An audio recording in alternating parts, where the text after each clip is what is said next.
Hey y'all, happy Wednesday evening. I'm your girl Taria. Thank you so much for tuning in to another WEIGO podcast, aka What Else Is Going On podcast, YouTube video. The podcast itself, the audio version, can be found wherever you listen to your podcast: iTunes, Spotify, Amazon Music, all that good stuff. I'm excited because I will be recording with someone tomorrow, for for the podcast. It'll be, of course, the audio version will be available again where you listen to podcasts. The visual version will be available on YouTube. My brain just literally, it was like it glitched for a second, but I'm excited. I think you guys will like the guests. So I'm really excited. We're going to talk about Dubai, a little bit of Jersey, and then some other pop culture stuff. So I just wanted to come to y'all and talk to y'all about some things that, of course, came across the desk, the timeline today. So let's get into it. First up, my girl, Miss Eboni Williams. I am so excited for her. It was released to People magazine, but Roni alum Eboni K. Williams, 40, is pregnant, expecting a baby girl via IVF. I remember when she spoke about starting this journey on her podcast. For those of you that don't know, that are new here, I love me some Eboni. I will say, based on my personal experiences with her and personal conversations, and not just through DMs, all that good stuff, she on the show, Eboni is the Eboni that I saw off the show and spoke to off the show and got advice from off the show and would check in on me and be like, hey, did it off the show. So I'm definitely so excited for her. Like I said, I remember when she spoke about this on the podcast, and now she is having a baby. She took some absolutely beautiful photos. So now it was, again, she released it through People, but I'm reading from page 6. Eboni K. Williams is pregnant. The Real Housewives of New York City alum announced Wednesday that she is expecting her first child, a baby girl, after undergoing in vitro fertilization. Anybody who's gone through IVF or attempted IVF will tell you so many things have to go right for the final result of this journey to be a baby, she told People on Wednesday. That's why I've called this my remarkable miracle, because it really does feel like I've been the recipient of some very enormous favor from God above. Williams, whose due date is August 16th, shared that she nicknamed her daughter One of One because of the luck she had during her fertility journey. I did one egg retrieval at 34 years old, not really having a clear intention on if I would use those eggs or when I would use those eggs, she recalled. And 6 years later, that one egg retrieval led to one genetically normal embryo, which led to one successful embryo transfer, and one pregnancy later. I'll soon have. The former Bravo celebrity admitted that becoming a mother wasn't something she always wanted to do. I want to say that with conviction and clarity, I was not the little girl that grew up fantasizing about having kids and I would name them and all of that, she told the magazine. That was not my dream or fantasy. I had no real expectation around it. Williams added that she was not sure whether she would ever use the eggs she had frozen and did not have a surefire plan. It was the pandemic and having some real existential conversations within my own self about legacy and life and love and the different ways in which I really wanted to explore family, she explained, adding that she was able to free herself from the rigidness of what legacy, love, and family could look like. Those are the three pillars I've reassessed, and it helped shake me from this idea of I have to have it this way on this timeline everyone else is following. The lawyer, who was the first Black cast member of the Real Housewives of New York City franchise, also spoke about her decision to become a mother on her own. There will always be that voice that says, maybe I should have waited to meet a man and remarry before I had a baby. Maybe I should not be trying to do this alone. But F that. I'm not waiting. I'm 40 years old. I'm not waiting to build assets. I'm not waiting to build my career. I'm not waiting to travel. And I'm certainly not waiting to start a family. Williams said she refused to wait one more day to have a child because of her single status. Everything I want to do, I'm doing right now, and I'm excited, she gushed. I feel as ready as I'm ever going to be.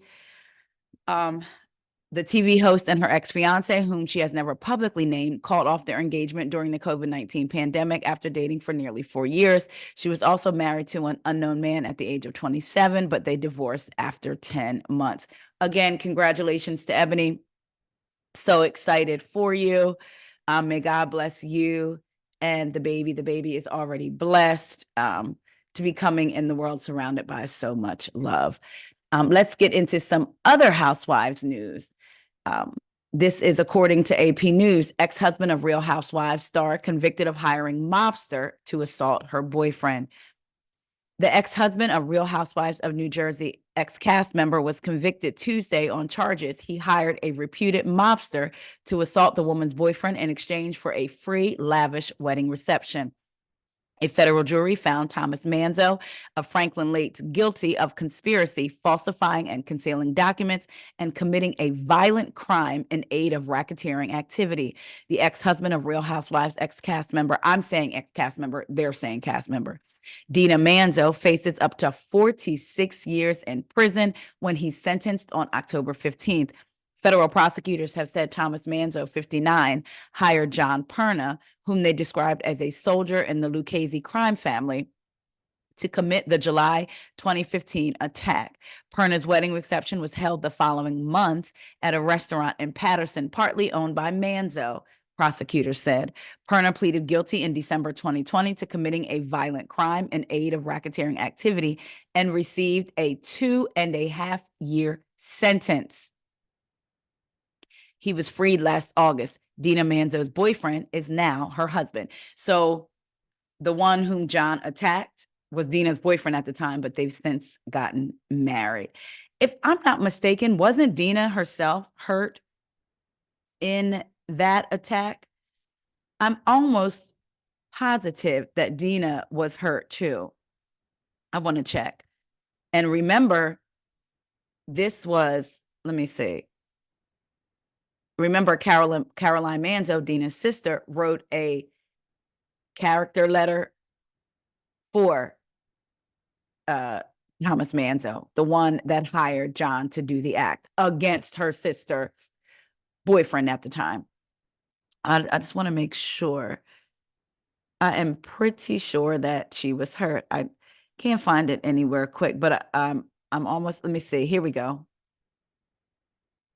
So it was a home invasion. Dina Manzo told, now this is from NBCNewYork.com News 2021.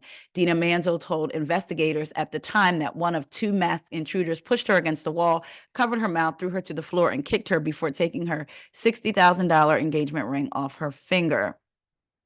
The ex-husband of a Real Housewives of New Jersey cast member has been charged in a new indictment with acting as an accomplice in a 2017 home invasion where the TV star's current husband was beaten with a baseball bat and tied up. Yes, so it looks like the person came in. According to the investigation, Homedale police responded to the townhouse just before 11 p.m. that May night back in 2015 after getting a 911 call about the attack. They found Dina Manzo and her current husband, who had freed themselves from zip ties after being attacked with a baseball bat. Dina Manzo's new $60,000 engagement ring was stolen, along with $500 in cash. Okay, so maybe she wasn't hurt, but she was jockeyed a little. Dina Manzo told investigators, yes, one of the suspects pushed her up against the wall, covered her mouth, threw her to the floor, and kicked her. Oh, so she was hurt before taking her engagement ring off her finger. Can at one point allegedly tried to shield Manzo's body from being kicked as both were on the floor. So her then boyfriend, now husband, tried to shield her body as they were both being kicked on the floor. So he's been convicted, so he will be sentenced. What they say, August, did I say? I think.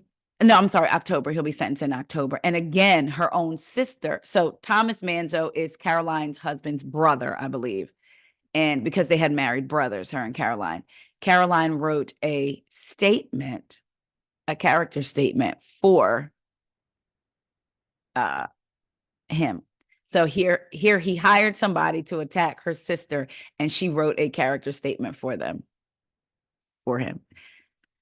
Something always going on in New Jersey. Next up, let's get into Kanye West. This is according to the Jasmine brand. So remember, I came to y'all yesterday, I believe, and talked to y'all about Kanye being hit with a lawsuit from his former assistant. Well, now he responds. Kanye West responds to ex-assistant's sexual harassment claims, says he has proof she was the one who tried to seduce him and blackmailed him when he declined. Let's see, update June 5th, 2024. Kanye West, through his attorneys, has responded to the sexual harassment lawsuit filed by his former assistant, Lauren Piciotta. The 46-year-old rapper's lawyer said in a statement to Page Six yesterday, which was Monday, June 4th, that it was Lauren who tried to pursue, that it was Lauren who tried to pursue. She then allegedly blackmailed him when he refused her attempts, the statement added. So basically, they're saying that Lauren tried to pursue him sexually to coerce employment and other material benefits. In response to these baseless allegations, Ye will be filing a lawsuit against Ms. Piciotta. I hope I'm saying that right.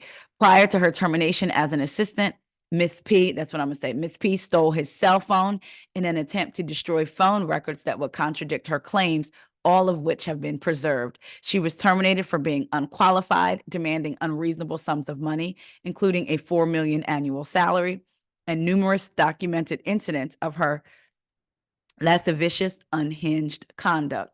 His lawyers added, Piciotta offered Ye X on his birthday, to which he declined, sent Ye unsolicited news images, sexual narratives, and was seen twerking in the office during business hours.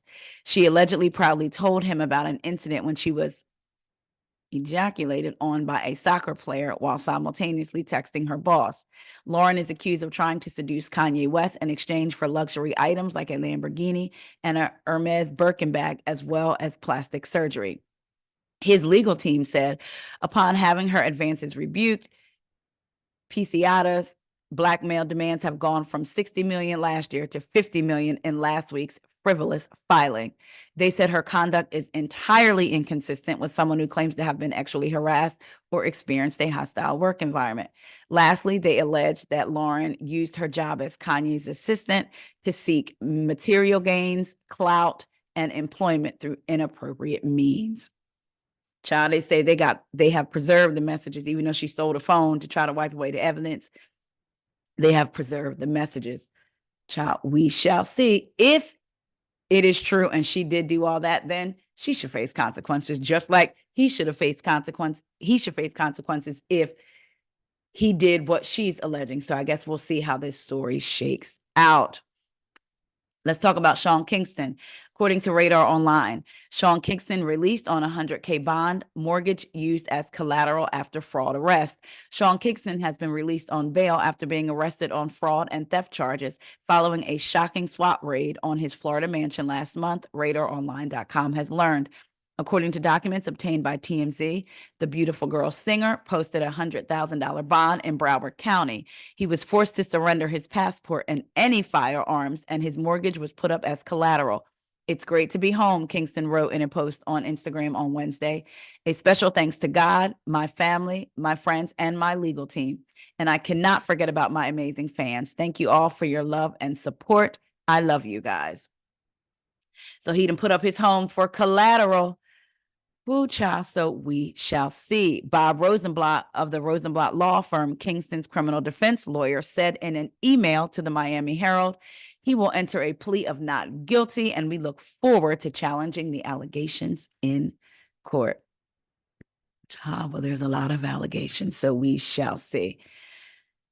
Moving on, I thought we knew this already, but I'm not even going to really get into the article. It just says Diddy sells majority stake in Revolt amid sexual abuse lawsuits. Employees become largest shareholder group of media company. This was according to the Jasmine brand. The reports state that the hip hop veteran shares in the company have been fully redeemed and retired, leaving its employees with the majority stake in the business. Let's see, I want to get to Revolt CEO DeTavio Samuels recently confirmed that Diddy shares have been fully redeemed and retired and are in the process of being incorporated into the shares of those who help the media platform run day to day. DeTavio Samuels stated about the matter. This is something that we've been looking to do, waiting to do, believing that the people who give this company their blood, sweat, and tears should have some sort of upside opportunity if and when we win. He added, all of the data suggests that the companies that have incentive pools for their employees outperform the rest. They perform better financially, they perform better with company morale and culture, and they perform better as it relates to retention. Revolt's employees have been promised a breakdown of how the new structure will play out, highlighting that the change will happen over several months. He opted not to comment on how Diddy's looming legal troubles and possible indictment factored into the decision to split up shares. However, he did acknowledge the company's efforts to remain Black-owned with a majority Black staff. He added, there's no structure that we would have accepted that was not Black-owned. We keep dreaming bigger and Blacker. So shout out to the employees for having a bigger stake and for Mr. Samuels promising to be transparent with the employees about what is going on. So I think that is a really good thing. Also, according to Page 6, Martin Lawrence shuts down rumors about his health after sparking concern at Bad Boys premiere. So if y'all saw the video where Martin and Will Smith were getting, I think, on a bus, and it looked like Will had to help him to get on the bus. Let's see. The actor shut down rumors about his health Tuesday after sparking concern among fans at the Los Angeles premiere of his and Will Smith's latest franchise installment, Bad Boys Ride or Die. I'm fine, Lawrence, 59, told Hot 97's Ebro Darden. I'm in God's hands. I'm blessed. I'm glad to be waking up every day. I'm all good. No need for people to be concerned. I'm healthy as hell. Stop the rumors. The Big Mama's House star further explained that he was merely shocked by the amount of fans who turned out for the premiere. I was like, oh, this is rock concert stuff. What the hell is going on? For a movie, I was like, oh my goodness. Lawrence has suffered from highly publicized health issues in the past, having been hospitalized in 1996 after police detained him at a Los Angeles intersection for shouting, "Fight the establishment," and discovering a gun in his pocket. His rep later shared that the comedian had suffered a seizure after failing to take his prescribed medication. 3 years later, Lawrence slipped into a coma brought on by severe exhaustion while exercising. I remember that. Because then he talked about that in his stand-up. So Martin said he is okay. Y'all need to stop. The fans overwhelmed him. I will say in this interview on Hot 97, he did seem to be talking really slow and slurring his words. And who knows, maybe he could have had a lot to drink before the interview. And there was a couple times that I thought Will kind of jumped in. So I don't know. Let me know what y'all think about what they're saying about Martin. Did y'all see the clip? And if so, what did y'all think? And are you going to go see the movie? I want to see it. Just, I'm not going to lie, for nostalgia purposes. I want to see it. Are y'all going? Also, let me know what y'all think about Revolt and them committed to being Black owned. And what was the quote he said? He said, there's no structure. This is what the CEO, Mr. Samuel, said. There's no structure that we would have accepted that was not Black owned. We keep dreaming bigger and Blacker. Sean Kingston put his house up again for as collateral after his arrest and the 10 charges that's coming his way, child. I wonder what his mom have to put up anything, because she's charged too on a lot of the same charges. She bonded out before him, but I wonder. Let me know what y'all think about Dina Manzo's ex-husband being convicted of hiring someone to attack her now husband, who was at the time her boyfriend, and her sister, Caroline, writing a character letter for Tommy. And then also, let me know what y'all think about Eboni Williams and her bringing a baby girl into the world. I love y'all so much. I know I keep saying it, and I'm going to keep saying, I know I keep saying it.